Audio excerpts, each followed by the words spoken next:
समाधिपाद में जो पहला हमारा सूत्र है वो है अथ योगानुशासनम। अगर इसको एक साथ पढ़े तो अथ योगानुशासन, और अगर इसको अलग अलग करके हम देखते हैं, तोड़ कर देखते हैं, तो अथ योग अनुशासनम, अथ योग अनुशासनम। मन ही मन सब लोग बोलते बोलते भी जाएंगे और आगे बढ़ते जाएंगे इस तरीके से, क्योंकि पातंजल योग दर्शन के सभी सूत्र याद रखना जरूरी है। अथ का अर्थ है यहाँ अब, और अथ का इस्तेमाल शुभ शुरुआत के लिए भी किया जाता है। इसको शुभ वाचक भी कहते हैं कि अथ शब्द का सिर्फ शाब्दिक अर्थ नहीं है, इसका आध्यात्मिक अर्थ भी है कि ये शुभ की जब हम शुरुआत करते हैं तो अथ लगाते हैं, तो इसलिए अथ लगाया गया है।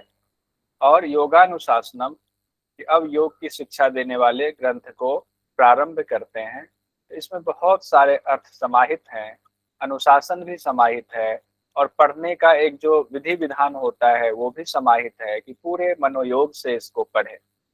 इसका सिर्फ शाब्दिक अर्थ नहीं है, शाब्दिक से ज्यादा इसका आध्यात्मिक अर्थ है, भावनात्मक अर्थ है।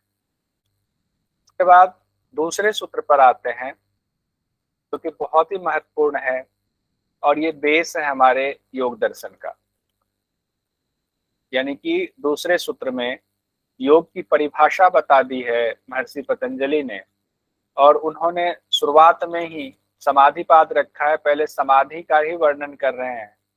और इसीलिए योग की परिभाषा दूसरे सूत्र में बताते हुए कहते हैं योगश्चित्त वृत्ति निरोधः, योगश्चित्त वृत्ति निरोधः।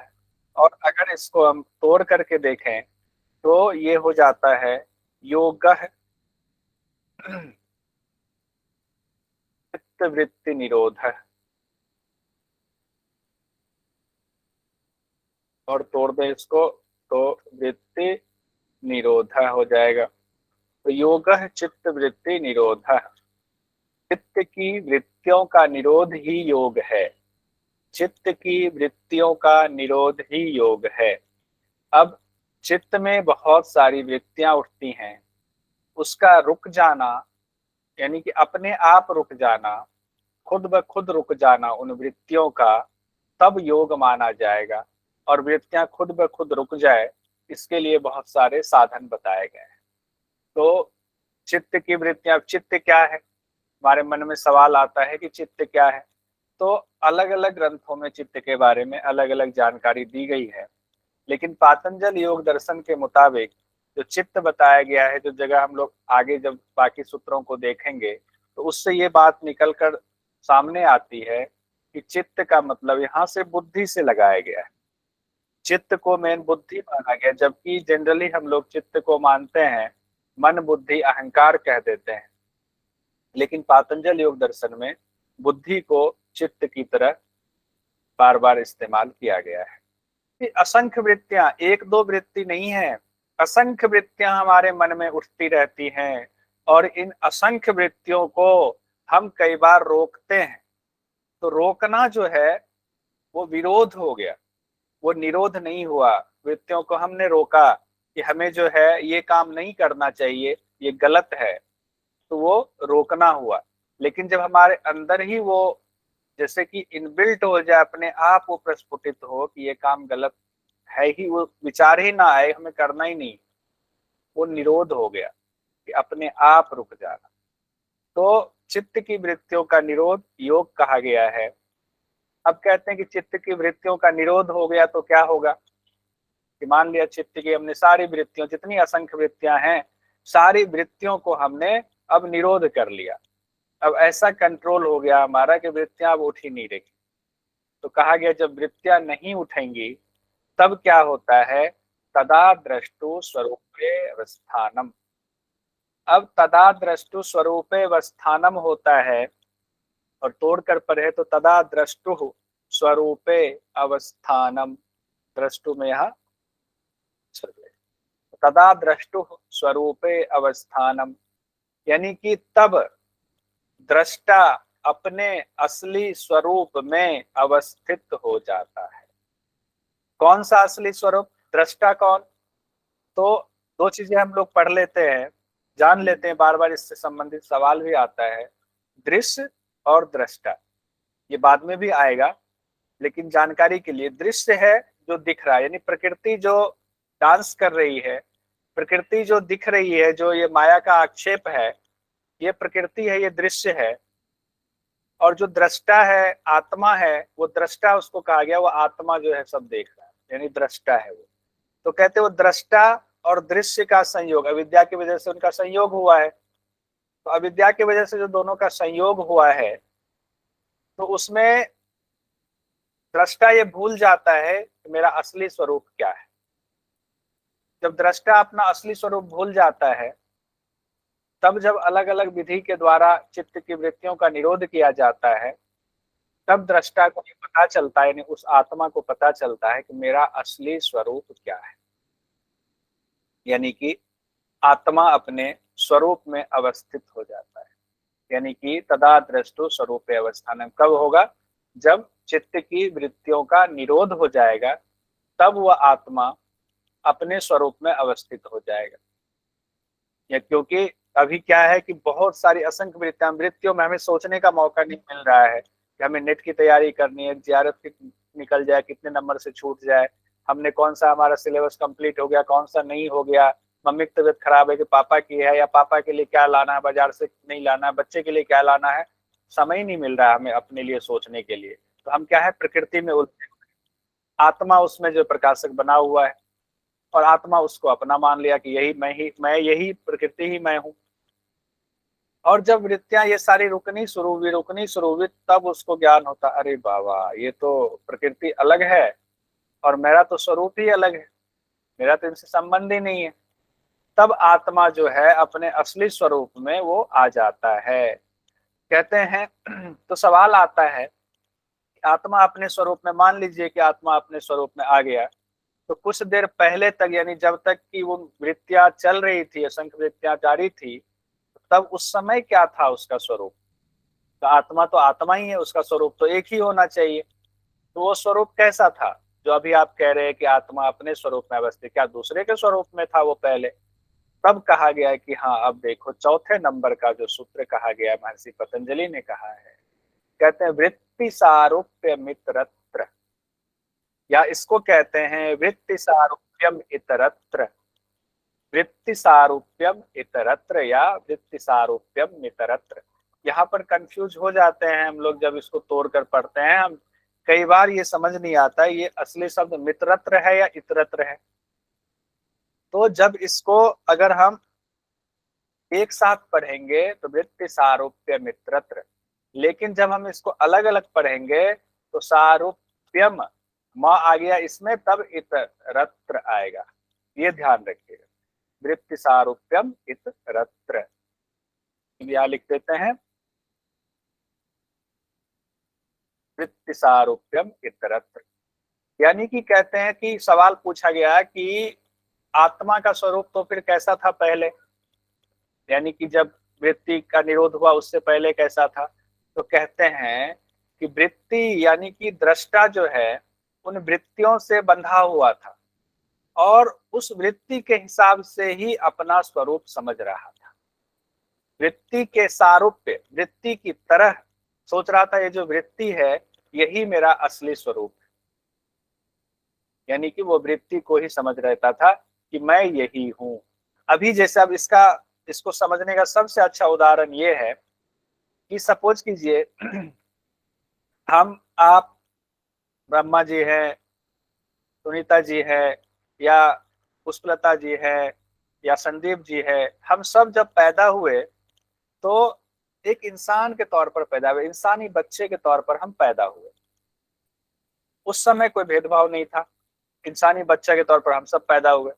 धीरे धीरे ग्रो अप हुआ, हम अलग अलग स्कूल में जाने लगे, हम पढ़ाई करके जब हम कुछ वृत्ति अपनाए, कुछ हमने व्यापार अपनाया, तो कोई पत्रकार बन गया, कोई वकील बन गया, कोई डॉक्टर बन गया, कोई इंजीनियर, कोई आईएएस, अलग अलग बन गए। और कुछ लोग योगी बन गए, योग साधक बन गए। अब क्या होता है, तो कोई पूछता आप कौन हो, कहता मैं डॉक्टर हूँ। आप कौन हो जी, मैं तो इंजीनियर हूँ। तो वो अपने आप को इंजीनियर समझ लिया, जबकि वो इंजीनियर उसका स्वरूप नहीं है। उसका स्वरूप इंजीनियर का है ही नहीं।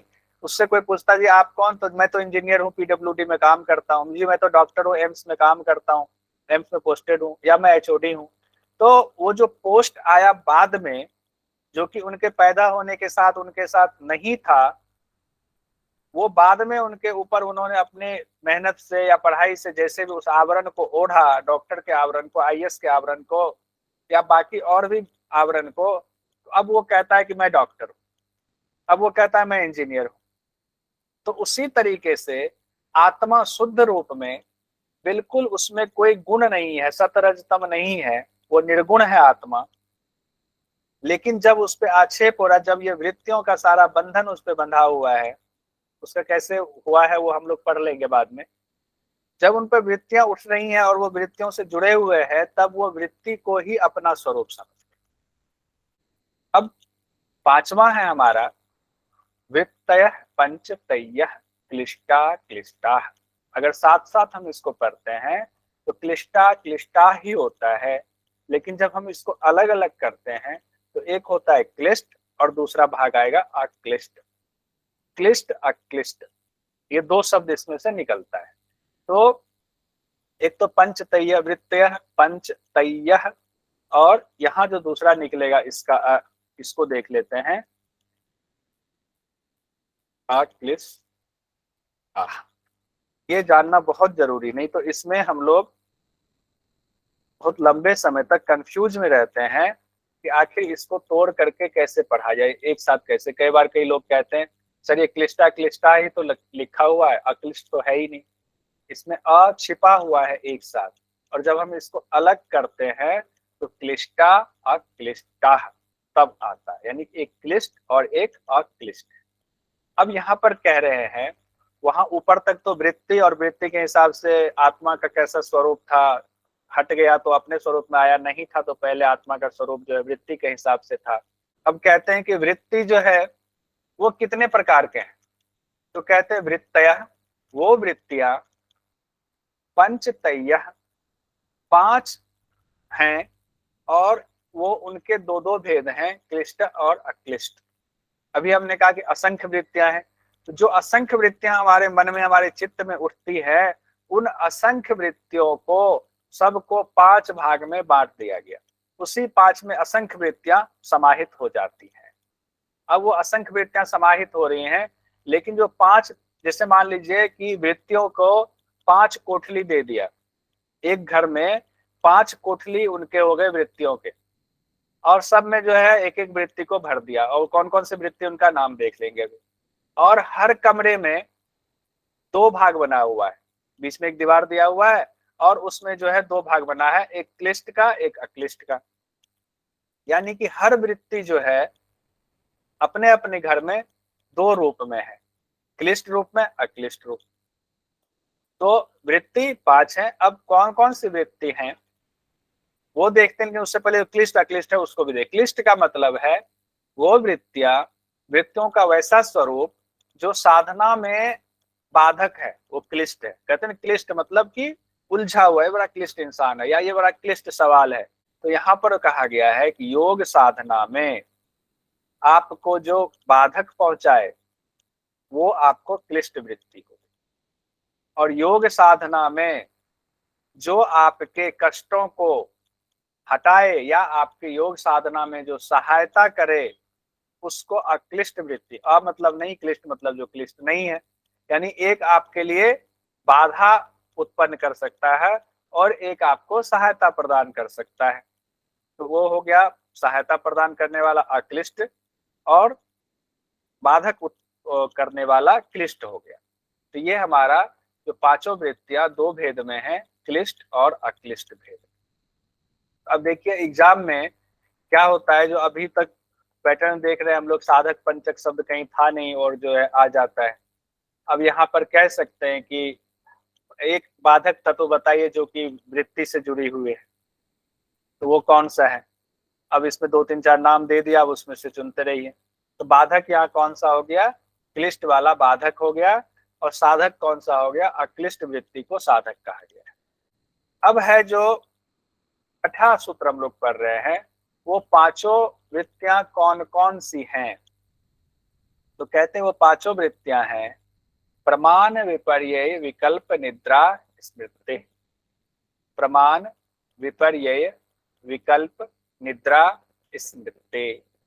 अब ये जो है हमने कहा कि 5 कोठरी इनको दिया हुआ है। मान लीजिए कि आपको वृत्तियों के 5 कोठरी हैं, हर कोठरी में देखिए 2-2 विभाग बांटा हुआ है, बीच में जो है वो किया हुआ है कि नहीं, दोनों दोनों जो है अलग अलग है। तो कौन, यानी प्रमाण भी क्लिष्ट है और प्रमाण अक्लिष्ट भी हो सकता है, विपर्यय क्लिष्ट भी हो सकता है, विपर्यय अक्लिष्ट भी हो सकता है, विकल्प जो है क्लिष्ट भी हो सकता है, विकल्प अक्लिष्ट भी हो सकता है, निद्रा आपके योग साधना में सहायक भी है और बाधक भी है, स्मृति ये भी दोनों भेद में है, यानी कि स्मृति भी, कुछ स्मृति बुरी स्मृति होती है जिसको याद आते ही आपका मन व्याकुल हो जाता है, और कुछ स्मृति इतनी अच्छी होती है कि उसके याद आते ही आप जो है बड़ा प्रसन्न हो जाते हो, खुश हो जाते हो। तो इस तरह से 2 भेद में सबका होता है। तो ये आपके 5 वृत्ति हुई। इससे तो संबंधित सवाल सिंपल भी पूछा जा सकता है कि जैसे सवाल दे दिया गया आपको कि निम्न में से कौन से वृत्ति के अंतर्गत नहीं आता है, अंतर्गत नहीं आता है। अब जब आपको पता रहेगा कि कौन कौन सा आता है, तब नहीं आता है वाला हम आसानी से मार सकते हैं। अब जैसे यहाँ पर ये दे दे कि वृत्ति में से कौन कौन सी वृत्ति के अंतर्गत नहीं आता है, मान लीजिए, तो यहाँ दे दिया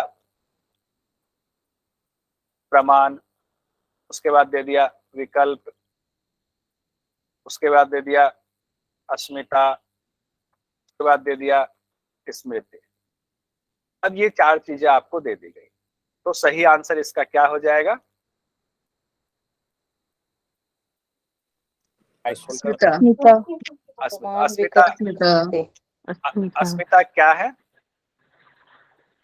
विक्लेश, अविद्या, अस्मिता, राग, द्वेष, अभिनिवेश है ना, पंच क्लेश में, वो क्लेश का है। तो इस तरह से कंफ्यूज करने के लिए दे दिया जाता है। लेकिन जब कई बार हम पढ़ रहे होते हैं, कई बार इसका रिपीटेशन होता है, जैसा कि हम लोग गुरु परंपरा में इसको करने वाले हैं कि डिटेल भी पढ़ रहे हैं और उसका हम जो है रिवीजन भी करेंगे। जैसे ये क्लास आपके लिए है, तो ये क्लास क्या हो गया, एक तरह से सोचो कि दिसंबर के लिए टारगेट के हिसाब से हो गया, और इसमें जिन लोगों का पढ़ा हुआ उनका रिवीजन हो रहा है, और इसी का जो है फटाफट हम एक ही क्लास में पूरा एक हम जो है पाद कंप्लीट कर लेंगे, तो वो हो जाएगा हमारा जून के लिए टारगेट, तो हम उस हिसाब से भी करेंगे। तो ये हमारा हो गया वृत्ति में, 5 वृत्ति हमने देख लिया, 5 के 2-2 भेद क्लिष्ट और अक्लिष्ट है। तो क्लिष्ट वृत्ति को योग में बाधक कहेंगे, और अक्लिष्ट मतलब मतलब नहीं, क्लिष्ट मतलब जो क्लिष्ट नहीं है, वो वृत्ति योग में आपके साधक हो गए।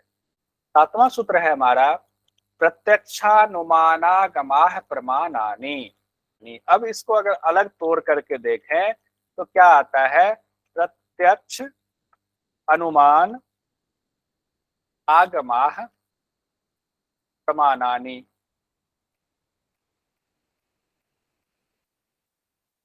ये हमारा पूरा टूट कर आता है, यानी कि इसी में सब जो एक साथ दिया हुआ है उसको अलग अलग तोड़ दे तो है प्रत्यक्ष अनुमान आगमाः प्रमाणानि। यानी कि ये 3 जो है प्रत्यक्ष, अनुमान और आगम, ये प्रमाण है। तो योग दर्शन में 3 प्रमाण की चर्चा की गई है, प्रत्यक्ष, अनुमान और आगम। तो एक सवाल तो आपका यहीं से बन गया। अब अलग चीजें पूछी जा सकती है कि टोटल कितने प्रमाण हैं अपने दर्शन में, भारतीय दर्शन में, तो 6 प्रमाण हैं। अब दूसरा सवाल आ सकता है, पातंजल योग दर्शन के मुताबिक कितने प्रमाण की चर्चा की गई है, तो पातंजल योग दर्शन में 3 प्रमाण की चर्चा की गई है, प्रत्यक्ष प्रमाण, अनुमान प्रमाण और आगम प्रमाण। यानी कि प्रमाण वृत्ति के 3 भेद यहाँ बताए, 3 प्रकार बताए गए, भेद तो नहीं कहेंगे, 3 प्रकार बताए गए। तो प्रत्यक्ष कौन सा हुआ, कहते हैं मन, बुद्धि और इंद्रियों से जिनका आप साक्षात्कार कर लेते हैं, प्रत्यक्ष मतलब क्या कहते हैं ना, प्रत्यक्ष को प्रमाण की क्या आवश्यकता है, ये हम लोग इस्तेमाल करते हैं। तो प्रत्यक्ष जिनको हमने देख लिया, सामने सामने देख लिया, बुद्धि से, इंद्रिय से जिनका हमने साक्षात्कार कर लिया, वो प्रत्यक्ष है। और अनुमान क्या है, जिसके बारे में हम, वो है नहीं सामने, लेकिन किसी एक घटना को देख करके हम दूसरी घटना से जोड़ते हुए अनुमान लगा लेते हैं। अनुमान लगा लेते हैं कि आज इसके चेहरे पर बहुत खुशी है, तो आज इसको जो है अच्छे नंबर मिले होंगे। बच्चा स्कूल से आया, बहुत खुश है एग्जाम का रिजल्ट लेकर के, और खुशी उसके चेहरे पर हमने देखी, तो हम समझ जाते हैं इसका रिजल्ट बहुत अच्छा आ गया। धुएं को देखकर अग्नि के होने का ज्ञान होता है। एक एग्जाम्पल ये भी है, नया कुछ एग्जाम्पल होना चाहिए। तो आप लोग अपने से एग्जाम्पल गढ़िए कि बच्चा जो है रिजल्ट लेके आया है, मम्मी के पास आया, बहुत खुश है, तो मम्मी समझ गई कि इसका, बिना रिजल्ट देखे समझ गई कि बहुत बढ़िया इसका रिजल्ट आया। ये अनुमान लगाया मम्मी ने। उसके बाद है आगम प्रमाण। आगम प्रमाण में कहा गया है कि आगम मतलब है या तो वेद शास्त्र या महापुरुषों के वचन, उसमें वेद भी आएगा, वेद शास्त्र भी आएगा, और महापुरुषों के कथन वचन भी आगम में आते हैं। तो ये हमारा जो है प्रत्यक्ष, अनुमान और आगम, तीन हमारे प्रमाण है। जैसे कि गीता में भगवान श्री कृष्ण के जितने वचन है सब आगम हो जाएंगे, वेद में जितनी चीजें कही गई सब आगम के अंतर्गत आ जाए। तीन प्रमाण को, जैसे जो चीजें पढ़ते जा रहे हैं, मन ही मन जो है माइक बंद है, और जो है हम रटते जाएंगे। तीनों प्रमाण हमने 5 बार रट लिया तो याद हो जाएगा, दिमाग में छप जाता है। उसके बाद है 8वां नंबर का सूत्र हमारा है विपर्ययो मिथ्या ज्ञान मत द्रुप प्रतिष्ठम।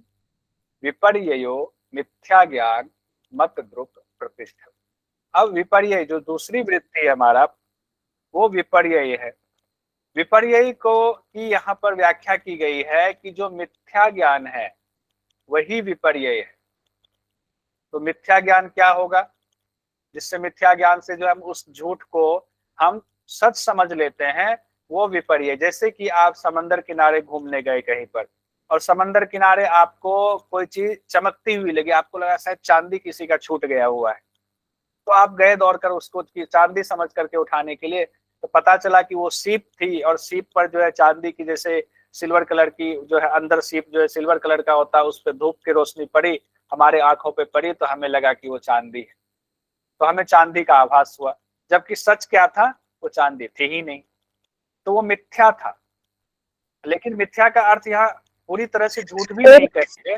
सरपरज्जू का उदाहरण फेमस है इसमें, सरपरज्जू। हाँ, उस जानबूझ के हमने उदाहरण नहीं दिया, क्योंकि उदाहरण फेमस है, बहुत कई बार हो चुका है। चलिए, तो अब माधवी मैम ने कहा तो उदाहरण भी दे देते हैं। जो उदाहरण फेमस है, जो उदाहरण चला आ रहा है, वो उदाहरण भी यहाँ लिख देते हैं कि हम जा रहे हैं, अचानक से रास्ते पर कोई रस्सी पड़ी, हमने समझा सांप है, तो रस्सी को सांप समझ लेना, चाहे कुछ क्षण के लिए ही सही, कुछ क्षण के लिए ही सही, तो ये विपर्य। जैसे कि सपोज कीजिए कि हम जा रहे हैं और हमें लगा कि सांप है, और हम भागे वहां से पीछे, उस समय तक तो वो सच लग रहा है, उस समय तक वो जो है ना, वो चीजें मिथ्या जो है वो सच लगती है। फिर हमने कहा अरे उधर सांप है, 2-3 लोगों को बुलाया, हम टॉर्च लेकर गए, हमने टॉर्च जलाकर देखा, तो सब हंसने लगे, कहा अरे तुम तो कहाँ से, तो सांप नहीं तो रस्सी है, किसने रस्सी ऐसे रख दिया, चलो रस्सी साइड कर दो, हटा दो। तो अब जो है जैसे हमने टॉर्च जलाया, पता चला कि वो रस्सी है, सांप नहीं। तो इस तरह का ज्ञान, ये ज्ञान सिर्फ सांप, रस्सी या सीपी चांदी में ही नहीं होता है, किसी भी चीज में हो सकता है। उसके बाद आता है अगला हमारा है शब्द ज्ञानानुपाति वस्तु शून्यो विकल्प। शब्द ज्ञान अनुपाति वस्तु शून्यो विकल्प, ये तीसरा हमारा है विकल्प वृत्ति। अभी हम लोगों ने पहले कौन सी वृत्ति देखी, प्रमाण, उसके बाद विपर्य, उसके बाद विकल्प, ये तीसरी वृत्ति हम लोग देख रहे हैं।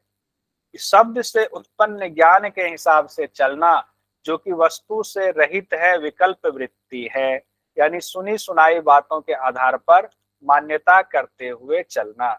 जैसे कि सपोज कीजिए किसी ने कह दिया कि कौशल सर जो है वो चोरी करते हैं, अब वो चोरी करते, उन्होंने जो है फलानी जगह से चोरी कर लिया, अब एक से बात दूसरे पर गई, दूसरे से तीसरे पर गई, अब वो जो है लगा जैसे कि सुनी सुनाई बातें जब वो हवा में फैलने लगे, तो लगा कि नहीं नहीं, ये 4 लोगों से सुना है, जरूर कोई बात होगी, ये सच होगा।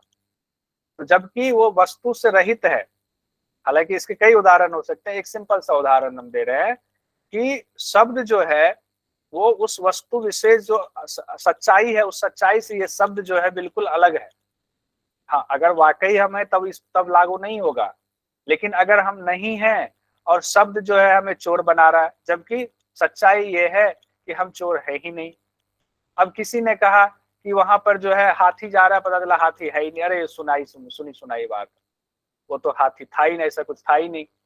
अरे उसने झूठ बोल दिया। लेकिन झूठ उसने बोला, लेकिन किसी ने सुना तो उसे सुन करके किसी ने जो है वो उसको मान लिया कि हाँ, विकल्प कर लिया कि हाँ वहाँ हाथी होगा, दौड़ के गया देखने के लिए, पता चला हाथी है ही नहीं। तो सुनी सुनाई बातों के आधार पर उसने जो है मान लिया। तो इसी को कहा गया है शब्द के हिसाब से वो जो है एक परिकल्पना गढ़ लेता है, जबकि वो चीजें वास्तविकता में नहीं होती। तो शब्द ज्ञानानुपाति वस्तु शून्यो विकल्प है। उसके बाद आगे बढ़ते हैं। बाज का पुत्र, हाँ बंध्या पुत्र उसको कहते हैं ना, बंध्या का, गगन पुष्प, गगन पुष्प। हाँ गगन पुष्प या बंध्या पुत्र। जो बाज का पुत्र होता है उनको कहते हैं बंध्या पुत्र है। अब बंध्या मतलब तो जो, अब वो बाज हैं तो उनके तो पुत्र हो ही नहीं सकता, तो बंध्या पुत्र कैसे हो सकता है। बहुत सुंदर। तो 10वां सूत्र हमारा है अभाव प्रत्यया लंबना वृत्तिर निद्रा। अभाव प्रत्यया लंबना वृत्तिर निद्रा। अब कहते हैं अभाव, जो चीज है ही नहीं उसका भी आभास होना।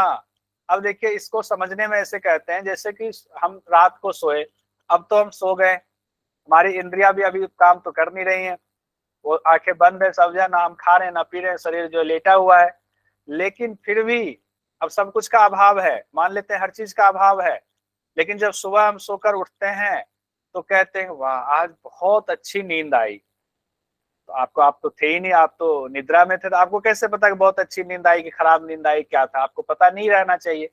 कहते हैं जिसका अभाव था उसका भी आलंबन था, अवलंबन था। यानी अभाव के ज्ञान, जो चीज नहीं था उस ज्ञान का भी एहसास था, उसका भी अवलंबन था, यही निद्रा वृत्ति है। यानी कि कई बार होता है ना, सोकर उठते कहते आज बहुत अच्छी नींद आई, आनंद आ गया नींद में। तो ये आनंद आ गया कैसे पता चला, आप तो थे ही नहीं, अभाव था हर चीज का। लेकिन अभाव में भी ज्ञान था, ज्ञान का एहसास था, यानी अंदर कुछ ना कुछ ऐसा चल रहा था जो कि वो देख रहा था, यानी कि आत्मा इन चीजों को देख रही थी, वो महसूस कर रही थी कि अच्छी निद्रा आई या खराब निद्रा आई।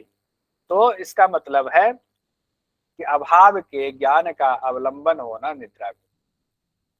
ठीक है, तो ये 10 तक रखते हैं, और अभी जो है थोड़ा सा आप लोगों से इसका रिवीजन थोड़ा सा करा लेते हैं फटाफट, तो ठीक है साथ साथ हो भी जाएगा।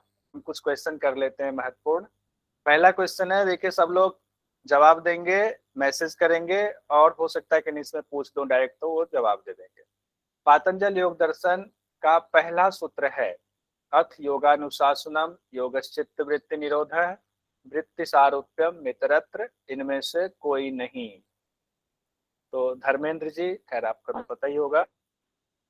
अथ योगानुशासनम। और दूसरा सवाल हमारा है, इसी को अलग तरीके से भी पूछा जा सकता है। तो कैसे पूछा जा सकता है कि अथ योगानुशासनम किस पाद का सूत्र है। लक्की साहू जी, साधन पाद, विभूति पाद, समाधि पाद, कैवल्य पाद। लक्की साहू जी माइक खोलकर जवाब देंगे, बाकी लोग मैसेज करेंगे। समाधि पाद। बहुत सुंदर। तीसरा सवाल आपके सामने है, निम्न में से योग की परिभाषा है। योगश चित्त वृत्ति निरोध अथ योगानुशासनम अभ्यास वैराग्याभ्याम तन्निरोध पुरुष ख्यातर गुण वैतृष्णम। तो इनमें से कौन सा है, मैसेज में भी डालिए। बहुत अच्छा, सब लोगों का मैसेज आ रहा है। रेखा उरांव जी माइक खोलकर बोलिए जल्दी से आंसर। योगस्य चित्त वृत्ति योग चित्त वृत्ति निरोध। बहुत बढ़िया। अगले सवाल पर आते हैं। चित्त की वृत्तियों के निरोध की बात क्यों की जा रही है। प्रकृति से संबंध मजबूत बना रहे, आत्मा अपने स्वरूप में अवस्थित हो, ताकि संयमित होकर भोग करे, ताकि हमें विभूति की प्राप्ति हो। चित्त की वृत्तियों के निरोध की बात क्यों की जा रही है। शालिनी गुप्ता जी माइक खोलकर बताएंगे सही आंसर क्या होगा। सर सेकंड, आत्मा अपने स्वरूप में अवस्थित हो। अरे वाह, बहुत सुंदर। तदा सवाल? द्रष्टुः स्वरूपे वस्थानम्। बहुत सुंदर वैज्ञानिक। अगला सवाल हमारा है, चित्त की वृत्ति के निरोध से क्या होता है? इसमें ऑप्शंस हैं, वस्तु शून्यो विकल्प, ज्ञान मत द्रुप प्रतिष्ठम, वृत्ति सारूप्य मित्रत्व, दूसरा और तीसरा। पुष्पा जी बताएं। वृत्ति सारूप्य इतरत्र, थर्ड वाला, वृत्ति थर्ड वाला सारूप्य या तो इतरत्र। वृत्ति सारूप्य मित्रत्व या वृत्ति सारूप्यम मित्रत्व। पांचों वृत्तियों में हर वृत्ति के कितने भेद होते हैं? पांचों वृत्तियों में हर वृत्ति के कितने भेद होते हैं? अजय कुमार पाठी जी, जी दो। कौन कौन से? दो। कौन कौन से होते हैं? क्लिष्ट अक्लिष्ट। क्लिष्ट क्लिष्ट। वृत्ति है, अक्लिष्ट वृत्ति। अच्छा, साधक कौन सा होगा जो सहायक करता है हमारी योग साधना में ईश्वर की तरफ ले जाने में? अक्लिष्ट। बहुत बढ़िया। अगले क्वेश्चन की तरफ आते हैं। उसी में से योग साधना में आपके क्लेश को बढ़ाने वाली वृत्ति को कहेंगे। क्लेश को बढ़ाने वाली वृत्ति, क्लिष्ट वृत्ति, अक्लिष्ट वृत्ति, दोनों, इनमें से कोई नहीं। सर क्लिष्ट वृत्ति। अगले सवाल पर आते हैं। योग साधना में आपके क्लेश को कमजोर करने वाली वृत्ति को कहेंगे। क्लिष्ट अक्लिष्ट दोनों, इनमें से कोई नहीं। अक्लिष्ट। हर्षित जी बहुत अच्छा। पतंजलि योग दर्शन में विषयों में आसक्ति यानी वृत्तियों के प्रकार बताए गए हैं। 2, 3, 4, 5। पांच वृत्तियां। प्रमाण विपर्य विकल्प निद्रा स्मृतिया। अगला हम देखते हैं, महर्षि पतंजलि के अनुसार इनमें से कौन सी वृत्तियां हैं? ये पूछी गई सवाल है यूजीसी नेट जेआरएफ में। प्रमाण, निरोध, दुख, स्मृति। प्रमाण और सर वन और प्रमाण और प्रमाण, प्रमाण और स्मृति। 1 मिनट, जवाब ऐसे नहीं देना। कूट हो तो कूट का जवाब कूट के हिसाब से देंगे। डी डी फोर्थ वाला sir, D D sir, D 1 4 D वाला और 4। तो निरोध और दुख नहीं है, इसका मतलब 2, 3 नहीं है, तो 1 और 4 सही आंसर हमारा है। बहुत सुंदर, मैसेज में भी सब लोगों का सही जवाब आ रहा है। अगला सवाल है, महर्षि पतंजलि के मुताबिक इनमें से कौन कौन सी वृत्तियां नहीं हैं? तो कूट के हिसाब से जवाब देंगे, ऐसे नहीं। सर सेट 2, 3 2 और 3 2 और 3 दो तीन सेकंड नंबर 2 और 3 बी आएगा।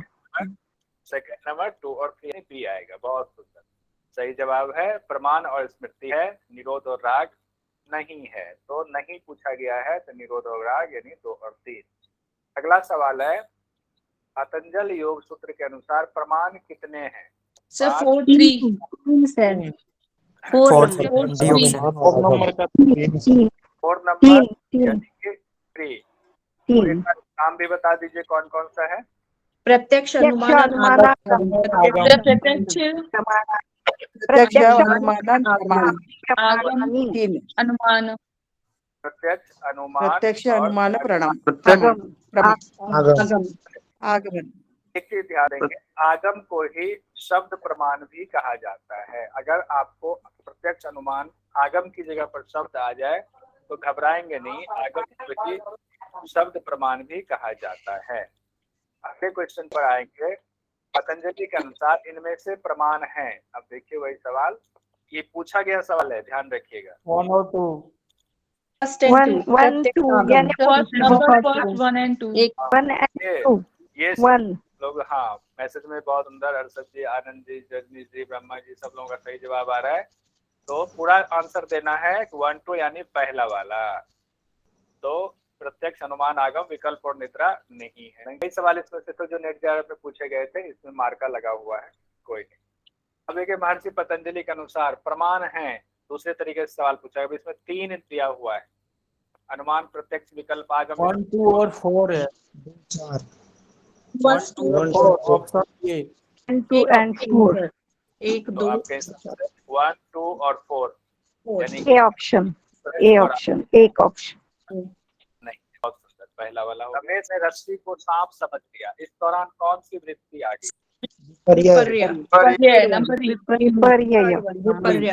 3 नंबर सर 3 नंबर। अब जो है पैटर्न विपर्यो मिथ्या ज्ञान तद्रूप प्रतिष्ठम से। और बढ़िया रजनी जी। देखिए अब जो है इसी तरीके से सवाल घुमा घुमा कर पूछा जाता है, तो हमने इसीलिए अलग तरीके से सवाल पूछा। अब अगला सवाल है, योग दर्शन में मिथ्या ज्ञान किसके लिए इस्तेमाल किया गया? अगर ऐसे भी पूछ दे तो स्मृति स्मिता विपर्य के लिए। विपर्य विपर्य यानी विपर्य 4 को क्वेश्चन दोनों तरीके से जैसे भी आ जाए हमारी तैयारी पूरी रहेगी। तो विपर्य इसका सही आंसर है, मिथ्या ज्ञान वाला विपर्य। एवं मिथ्या ज्ञान प्रतिष्ठम।